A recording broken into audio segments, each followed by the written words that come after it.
베릴 성도 여러분 반갑습니다. 먼저 영상으로 인사를 드립니다.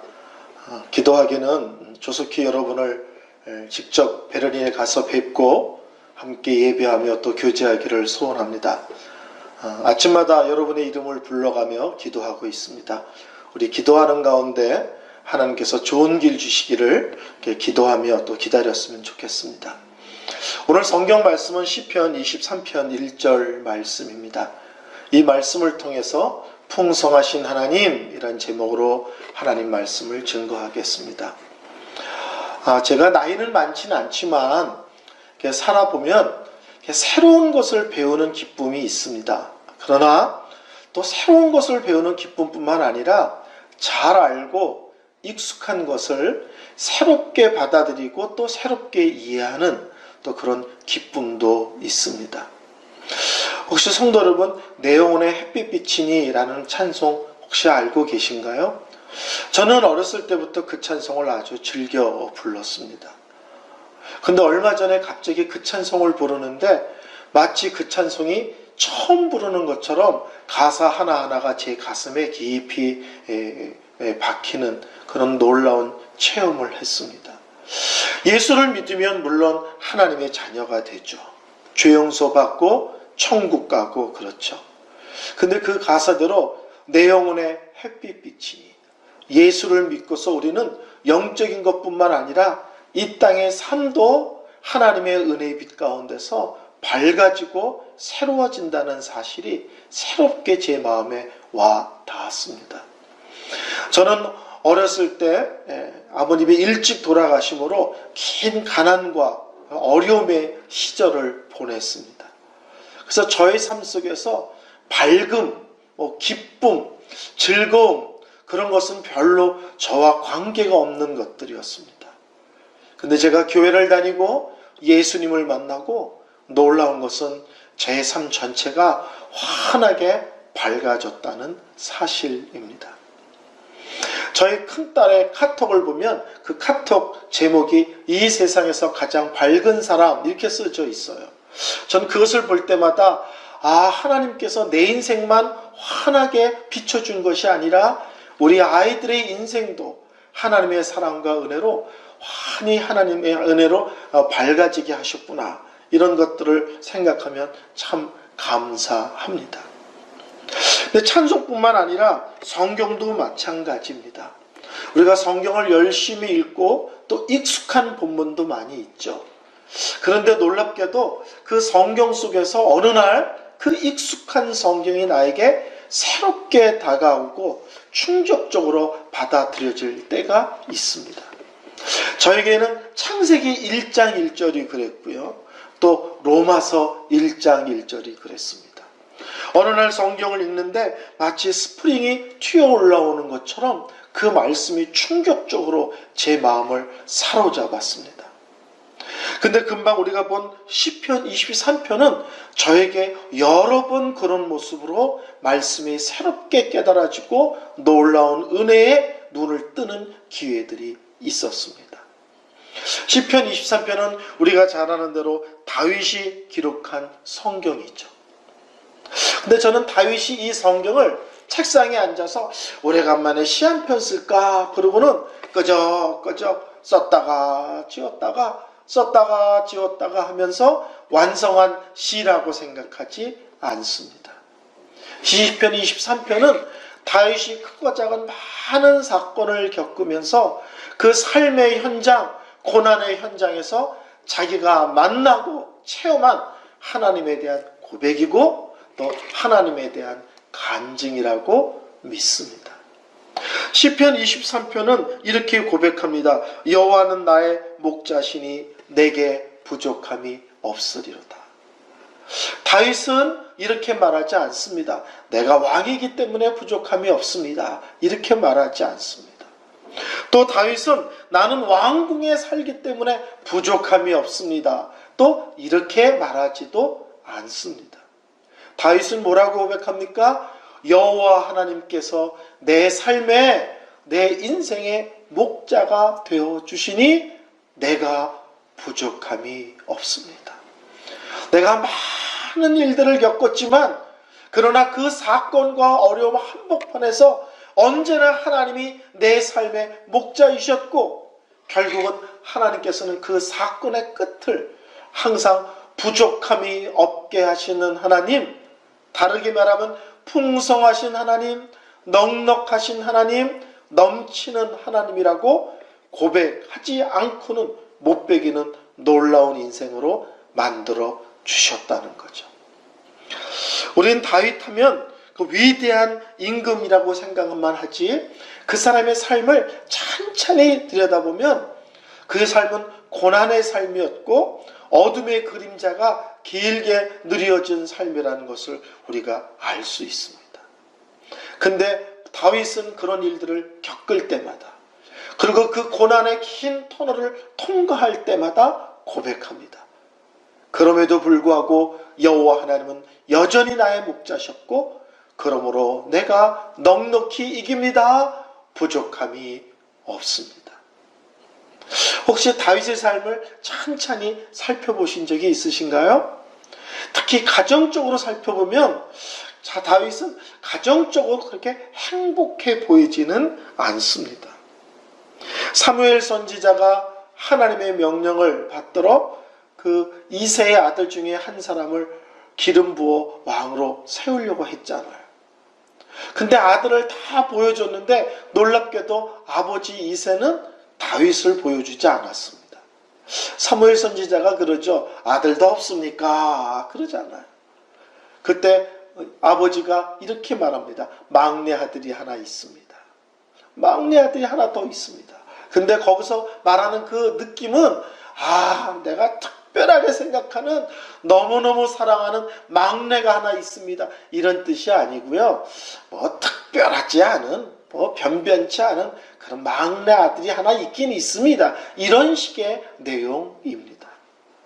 여러분 부모에게 막내는 얼마나 이쁜 아들일까요? 눈에 넣어도 아프지 않다 이렇게 표현하지 않습니까?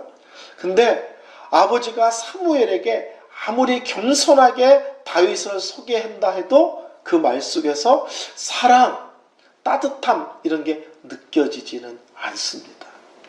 그런가 하면 이스라엘과 블레셋이 전쟁이 났습니다. 그 전쟁에 우리가 잘 아는 골리앗이라는 장군이 등장하거든요. 그때 형들이 그 전쟁에 참전했고 아버지는 그 아들들이 걱정이 되어 다윗에게 형들의 방문하여 그들의 안부를 가서 보고 돌아와서 전하라고 심부름을 보냅니다. 여러분 막내는 부모님에게만 특별하지 않고 형제들에게도 막내는 특별하잖아요. 저희 집에 아들이 둘째고 막내가 딸이거든요. 딸 둘에 아들 하나. 근데 저희 아들은 도대체 돈을 안 씁니다. 근데 막내가 대학 졸업할 때 제가 졸업식에 갔더니 저희 아들이 직장을 다니는데 돈이 하나도 없다는 거예요. 네가 왜 돈이 없냐 그랬더니 막내가 다 가져갔어요. 오빠가 막내 여동생이 필요하다면 돈이든 물건이든 다 퍼줬다는 거예요. 그러니까 막내는 부모에게만 특별한 게 아니라 형제 속에서도 특별한 것 같습니다. 다윗이 아버지의 심부름으로 전쟁터에 형들의 안부를 보려고 갔습니다. 근데 형들이 어떻게 반응하냐면 우리들은 여기서 고생하는데 너 전쟁 구경하러 왔냐? 그러면서 동생을 면박 주는 장면을 볼 수가 있습니다. 그것을 보면 다윗은 형들에게도 특별한 사랑을 받는 막내는 아니었던 것 같습니다. 그런가 하면 다윗에게는 자존심 상하는 큰 일이 있었거든요. 사울왕이 딸을 주겠다고 약속했는데 그 주겠다고 약속한 딸이 맏딸 메랍이란 딸이에요. 근데 결정적으로 그 딸을 다윗에게 주지 않고 모올라 사람 아들리엘이라는 사람에게 시집 보내버립니다. 남자가 결혼할 여자가 있는데 그 여자가 다른 남자한테 시집 갔다. 이것처럼 자존심 상하는 건 없죠. 근데 다윗은 그런 엄청난 충격적인 아픔을 겪은 사람입니다. 나중에 물론 사울왕이 딸을 줬습니다. 그리고 결혼했는데 성경에 보면 다윗이 법궤가 예루살렘에 들어올 때 너무 기뻐서 덩실덩실 춤을 추거든요. 근데 속살이 보인다고 그 부인이 다윗을 이렇게 무시하고 면박 주는 장면이 성경에 나옵니다. 그런 것을 보면 부부의 사랑도 애틋한 부부의 정이 깊은 것처럼 보이지는 않습니다. 그런가 하면 장인 어른이 사울왕이잖아요. 근데 사위 죽이겠다고 군사를 풀어서 10년을 다윗을 쫓아다니거든요. 다윗이 10년 동안 도망자 생활을 하는데 놀랍게도 장인에게 죽을까봐 도망다니는 인생이에요. 저는 맞사위입니다. 제가 처갓집에 가면요, 장인 장모님이 집에 있는 것 없는 것 다 꺼내서 먹으라고 그러고 집에 갈 때 바리바리 싸주십니다. 사위는 장인 장모에게는 특별한 존재거든요. 근데 다윗은 놀랍게도 장인 어른이 자기를 죽이려고 하고 자기는 10년 동안 도망자 인생을 삽니다. 나중에는 이스라엘에 숨을 데가 없어서 블레셋이라는 이스라엘의 적국으로 망명을 갑니다. 근데 거기서도 문제가 생겨서 블레셋을 도망 나올 때는 미친 사람 흉내를 내면서 입에 침을 흘리고 어렵게 그 블레셋을 탈출하여 다시 이스라엘로 돌아옵니다. 또 그런가 하면 다윗에게는 말년에 엄청난 사건이 있었죠. 아들 압살롬이 반란을 일으켜가지고 아버지를 왕위에서 끌어내리잖아요. 다윗이 얼마나 갑자기 놀랍게 당한 사건인지 성경에 보면 신발도 신지 않고 맨발로 왕궁에서 탈출한 것을 성경은 기록하고 있습니다. 우리는 다윗은 위대한 사람이라고 생각하지만 그러나 다윗은 위대한 사람만이 아니고요. 이 땅에 살면서 크고 작은 많은 아픔과 인생의 어두운 깊은 그림자를 체험했던 사람입니다. 그리고 군인이 있기에 전쟁에서 죽고 사는 그런 엄청난 사건들을 깊이 있게 겪은 사람입니다.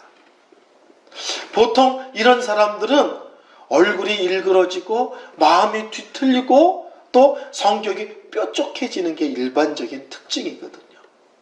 근데 다윗은 전혀 다른 사람이고 전혀 다른 것을 고백합니다. 왜일까요? 오늘 1절에 말합니다. 여호와는 나의 목자시니 내가 부족함이 없으리로다. 그 모든 사건 속에서 우리 하나님이 언제나 목자 되셨기 때문에 제가 넉넉히 이겼습니다. 그 모든 것을 충분히 견뎌냈습니다. 그래서 저는 이것을 이렇게 표현하고 싶습니다. 여호와는 나의 목자시니 내게 부족함이 없습니다. 다윗이 만난 하나님은 어떤 하나님인가? 풍성하신 하나님, 넉넉하신 하나님, 넘치는 하나님입니다. 옛날에 한국은 어렸을 때 쌀을 이렇게 한 가마니씩 집에 놓고 먹는 사람이 별로 이렇게 없었습니다. 그래서 쌀을 한 떼박씩 사다가 먹었거든요. 한 떼박은 요만한 나무로 지은 상자인데 쌀을 한 떼박만 주세요. 그럼 거기다 담아서 주는데 쌀 주인들마다 좀 특색이 있습니다.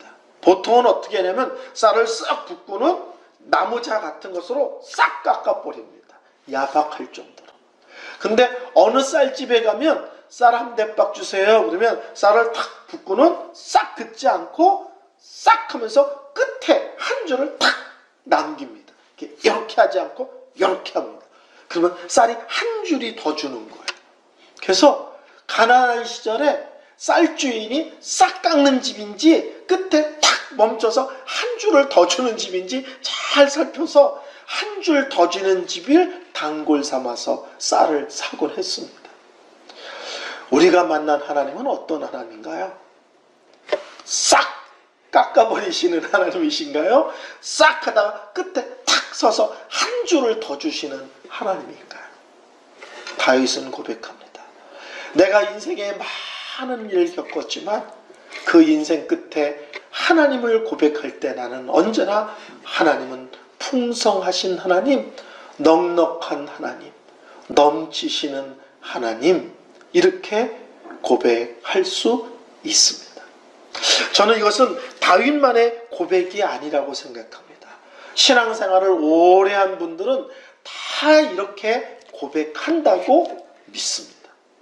저는 저의 삶을 돌아봐도 동일합니다. 저는 신학생 내내 가난한 삶을 살았거든요. 근데 한 번도 등록금을 제 날짜에 못 낸 적이 없습니다. 항상 쌀이 없었는데 그러나 돌아보니까 굶은 적도 없습니다. 한 번은 제가 학교에 갔다 왔더니 저희 집사람이 저에게 쌀 떨어진 거 아세요? 그러더라고요. 그래서 제가 믿음이 참 좋았거든요. 그래서 이렇게 얘기했습니다. 내가 할 필요 있나? 쌀 떨어진 걸 하나님이 아시면 되지. 저희 집사람은 믿음이 더 좋습니다. 어머 그러네요. 그러고 말더라고요. 그리고 아침에 자고 일어났더니 누가 우리 문 앞에다가 쌀을 한 가마니를 놓고 간 거예요. 30년도 더 된 이야기지만 지금도 그 쌀 한 가마니를 누가 갖다 놨는지를 모르겠습니다. 근데 분명한 것은 하나님이 우리가 쌀 떨어진 것을 아시고 한 대박을 갖다가 놓으신 것이 아니라 누군지도 알지 못하는 사람의 마음을 감동하여 무려 한 가마니를 저희 집 앞에 놓고 가게 하셨습니다. 여호와는 나의 목자시니 내가 부족함이 없으리로다. 전도사 시절에 한 번은 신방을 가는데 저희 집사람이 그러는 거예요. 5,000원이 필요해요. 오늘 꼭 5,000원이 필요해요. 남편한테 500만 원도 아니고 50만 원도 아니고 5,000원이 필요하다는데 제가 5,000원이 없는 거예요. 그때는 초겨울이었는데 하루 종일 신방을 했는데 5,000원 주는 사람이 한 명도 없어요. 근데 저녁 때 해가 조금씩 이제 기울어지는 때 골목을 이렇게 걸어가는데 추우니까 아이들도 나와 놀지를 않아요. 근데 골목에 바람이 부는 거예요. 사람은 아무도 없고. 근데 저 앞에 뭐가 바람에 이렇게 날아다니는 거예요. 근데 느낌이라는 게 있잖아요. 그래서 신기해서 달려가서 발로 탁 잡았습니다. 그리고 들었더니 놀랍게도 5,000원인 거예요. 남들 보면 우스운 얘기지만 제 입장에서는 하나님이 내 형편을 아시고 그렇게 역사하시고 응답하셨다고 저는 믿습니다. 여호와는 나의 목자시니 내가 부족함이 없으리로다. 한 번은 방학이 끝날 즈음 됐는데 학교에서 성적표가 왔습니다. 저희는 94점, 평균이 94점이면 100% 장학금을 내거든요. 근데 제가 성적표를 받았더니 평균이 93.5예요. 그러면 등록금을 10만 원 내야 됩니다. 그때 등록금이 60만 원이었거든요. 신학대학의 등록금이. 저희들이 너무 감사해서 손을 잡고 하나님께 감사기도 했어요. 하나님, 성적이 좋게 나와서 이제 10만 원만 내면 학교를 다닐 수 있게 됐습니다. 너무 감사합니다. 예수님의 이름으로 기도합니다. 아멘. 그랬더니 아멘 하자마자 저희 집사람이 근데 10만 원은 어디서 나요? 이렇게 물어보더라고요. 그때 제 월급이 12만 원이었거든요. 그러니까 10만 원은 다른 사람한테는 작은 돈일지 모르지만 저희에게는 너무 큰 돈이었어요. 그래서 제가 장학금을 50만 원 주신 하나님이 10만 원을 안 주실까? 10만 원 주실 거야. 그리고 학교로 장학금 신청을 하러 갔습니다. 학교에서 친구들이 전부 다 이제 관심이 등록금이고 장학금이에요. 제가 얘기했습니다. 0.5점 차이로 10만 원을 내야 되는데 문제는 10만 원이 없다. 그랬더니 주위에 있는 친구들이 교수님한테 찾아가서 형편을 얘기하고 점수를 조금만 올려달라고 부탁을 하려는 거예요. 근데 제가 그런 걸 되게 싫어합니다. 내가 목사가 될 사람인데 이렇게 분법과 편법을 쓰면 안 되지. 그리고 행정실에 들어가서 제가 신학과 아무개입니다. 장학금 신청하러 왔습니다. 그래서 서류를 이렇게 펼쳐 보이는데 거기에 제 이름 옆에 100%라고 써 있는 거예요. 그래서 제가 그거를 손으로 지적하면서 저 100% 아닙니다. 잘못됐습니다. 저 10만 원 내야 됩니다. 그랬더니 지금도 그 학교 행정직원의 얼굴이 선해요. 그리고 저를 이렇게 올려다보면서 웃어요. 그래서 왜 그러냐 그랬더니 어저께 장학위원회가 열렸는데 0.5는 이번부터 반올림 올림해서 등록금을 장학금을 주기로 했다는 거예요. 그래서 0.5가 부족해서 10만 원을 내야 되는데 어저께 장학위원회가 열려서 법을 바꿨다는 거예요. 0.5 반올림 해주기로. 다른 사람은 모르겠어요. 어저께 장학위원회가 왜 열렸을까? 0.5를 반올림 하도록 규정을 왜 바뀌었을까? 다른 사람은 모르지만 저는 이렇게 겁니다. 나를 위해서 하나님이 룰을 바꾸셨다. 저는 이렇게 믿습니다. 여호와는 나의 목자시니 내가 부족함이 없으리로다. 지금 한국도 그렇고 베를린도 그렇고 코로나19로 큰 어려움을 겪고 있습니다. 한국은 지금 이제 진정이 돼서 사람이 많이 모이는 모임 외에는 거의 일상적인 생활을 거의 정상적으로 하고 있습니다. 아직 베를린은 많은 어려움이 있고 또 아직 여러 가지 불편함이 있는 줄로 압니다. 이 힘들고 어렵고 불편의 시간이지만 또 우리가 이 시간을 잘 견디고 지나가 보면 다윗과 같이 우리가 또 똑같은 고백을 할 것이라고 믿습니다. 여호와는 나의 목자시니 내가 부족함이 없으리로다. 이번 한 주 크고 작은 일들을 겪으면서 힘들고 답답할 때마다 이 말씀이 여러분에게 위로의 말씀, 소망의 말씀, 능력의 말씀이 되었으면 좋겠습니다. 여호와는 나의 목자시니 내가 부족함이 없으리로다. 여호와는 나의 목자시니 내가 부족함이 없으리로다. 아멘.